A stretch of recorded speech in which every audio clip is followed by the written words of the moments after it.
بسم اللہ الرحمن الرحیم۔ مشکل اردو پڑھنا سیکھ رہے ہیں۔ اردو کی کتاب گلستان ادب کے ذریعے سے الفاظ و معانی کی تشریح کے ساتھ، اور ابھی جو سبق چل رہا ہے وہ ہے مچھر۔ مچھر یہ ایک انشائیہ ہے، اس کے لکھنے والے ہیں خواجہ حسن نظامی۔ تو یہ سبق یہاں تک ہو چکا ہے، آج یہ سبق یہاں سے پڑھیں گے انشاءاللہ۔ آج سبق یہ مکمل ہو جائے گا۔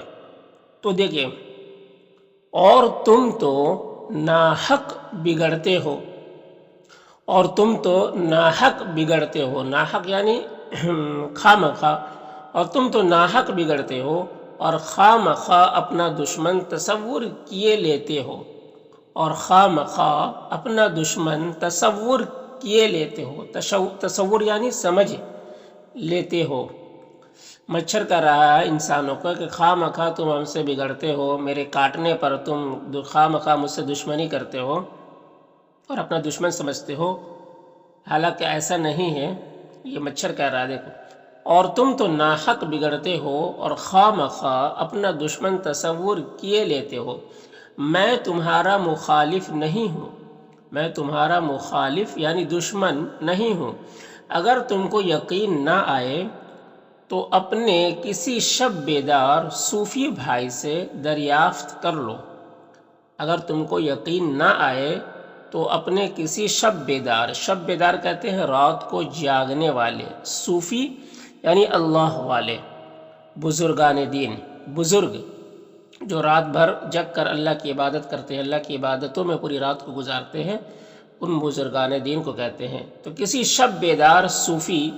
بھائی سے دریافت کر لو، دریافت کر لو یعنی پوچھ لو۔ دیکھو وہ میری شان میں کیا کہے گا،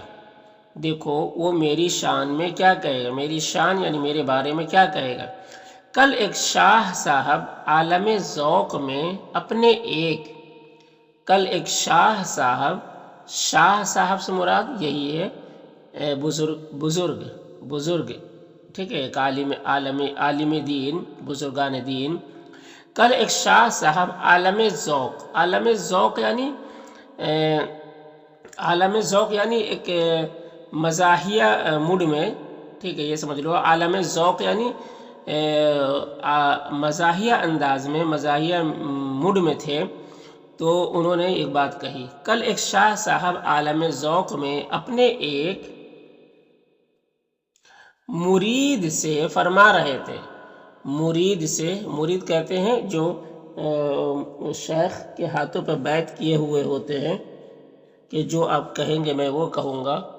تو انہیں مرید کہتے ہیں، جو ان کے ہاتھ پہ بیعت کر لیتے ہیں کچھ باتوں کے کرنے کے، اور اچھے کاموں کے کرنے کے یا برے کاموں کو چھوڑنے کے لیے جو بیعت کرتے ہیں، وہ بیعت یعنی وعدہ کرتے ہیں ان کے ہاتھ پہ ہاتھ ڈال کر، تو ان لوگوں کو مرید کہتے ہیں، پیر مرید۔ تو مرید سے فرما رہے تھے کہ میں مچھر کی زندگی کو دل سے پسند کرتا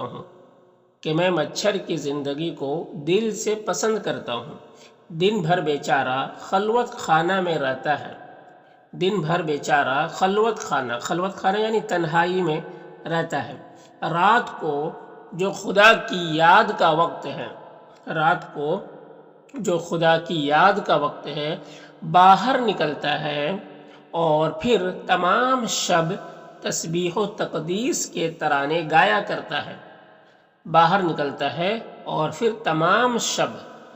کہتے ہیں رات کو یعنی پوری رات، تسبیح و تقدیس، تسبیح یعنی اللہ کی تسبیح، پاکی بیان کرنا، اور تقدیس کا معنی بھی اللہ کی پاکی بیان کرنا،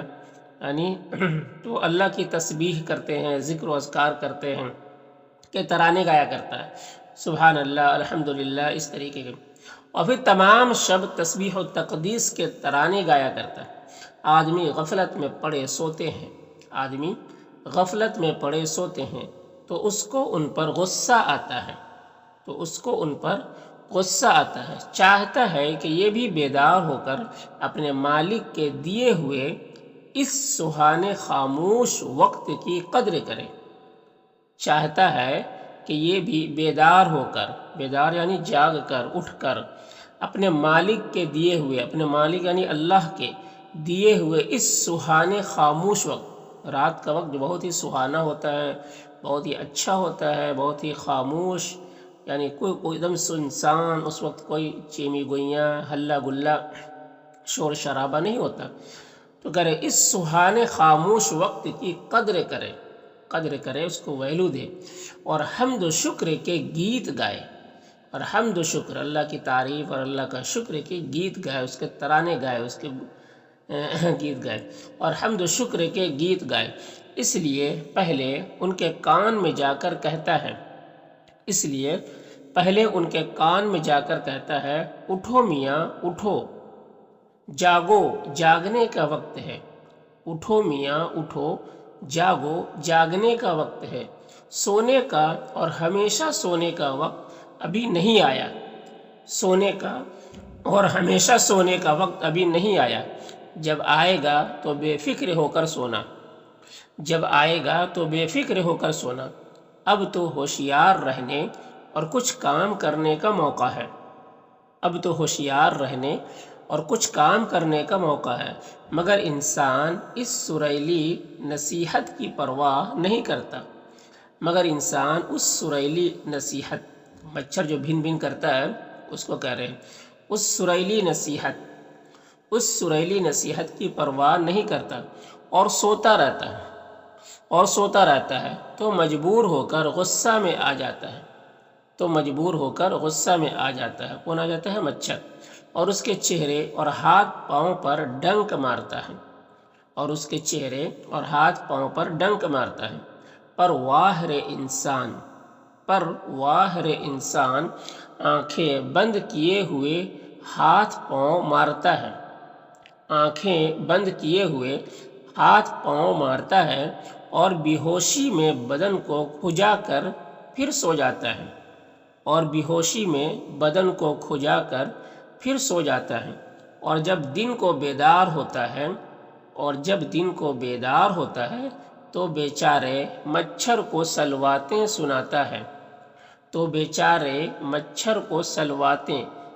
یعنی برا بھلا سناتا ہے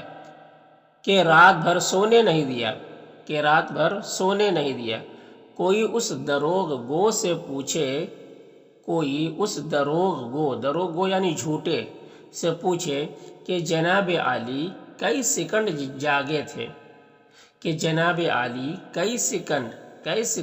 تھے، جو ساری رات جاگتے رہنے کا شکوہ ہو رہا ہے، شکوہ یعنی شکایت ہو رہا ہے۔ تو شاہ صاحب کی زبان سے یہ عارفانہ کلمات سن کر میرے دل کو بھی تسلی ہوئی۔ شاہ صاحب جو ابھی پہلے تذکرہ آیا تھا، یعنی پیر صاحب، شاہ صاحب کی زبان سے یہ عارفانہ کلمات یعنی وہ باتیں جو اللہ کی پہچان کرائے، ایسی باتوں کو عارفانہ کلمات کہتے ہیں، بزرگوں کی باتیں۔ یہ عارفانہ کلمات سن کر میرے دل کو بھی تسلی ہوئی کہ غنیمت ہے ان آدمیوں میں بھی انصاف والے موجود ہیں، مچھر کہہ رہا ہے، بلکہ میں دل میں شرمایا کہ کبھی کبھی ایسا ہو جاتا ہے کہ شاہ صاحب مصلے پر بیٹھے وظیفہ پڑھا کرتے ہیں، مصلی کہتے ہیں جائے نماز کو، جس پر کو بچھا کر نماز پڑھتے ہیں، مصلی پر بیٹھے وظیفہ پڑھا کرتے ہیں۔ وظیفہ کہتے ہیں بزرگوں کے یہاں صبح شام کے وقت پڑھنے کی کچھ تسبیحات ہوتے ہیں، ان کا معمول ہوتا ہے، رات کے وقت یہ پڑھنا ہے، صبح کے وقت یہ تسبیحات پڑھنی ہے، تو ان کو وظیفہ کہتے ہیں۔ مصلی پر بیٹھے وظیفہ پڑھا کرتے ہیں، اور میں ان کے پیروں کا خون پیا کرتا ہوں، یہ تو میری نسبت ایسی اچھی اور نیک رائے دیں اور میں ان کو تکلیف دوں۔ مچھر کہہ رہا ہے یہ تو میری نسبت یعنی میرے بارے میں ایسی اچھی اور نیک رائے دے، میرے بارے میں نیک رائے دے، اچھا خیال رکھے، اور میں ان کو تکلیف دوں۔ اگرچہ دل نے یہ سمجھایا کہ تو کاٹتا تھوڑی ہے قدم چومتا ہے، اگرچہ دل نے یہ سمجھایا کہ تو کاٹتا تھوڑی ہے قدم چومتا ہے، اور ان بزرگوں کے قدم چومنے ہی کے قابل ہوتے ہیں، اور ان بزرگوں کے قدم چومنے ہی کے قابل ہوتے ہیں، لیکن اصل یہ ہے کہ اس سے میری ندامت دور نہیں ہوئی، لیکن اصل یہ ہے کہ اس سے میری ندامت یعنی شرمندگی دور نہیں ہوئی، اور اب تک میرے دل میں اس کا افسوس باقی ہے، اور اب تک میرے دل میں اس کا افسوس باقی ہے۔ سو اگر سب انسان ایسا طریقہ اختیار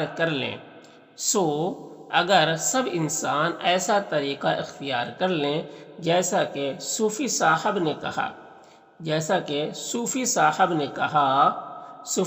نے کیا، تو یقین ہے کہ ہماری قوم انسان کو ستانے سے خود بخود باز آ جائے گی،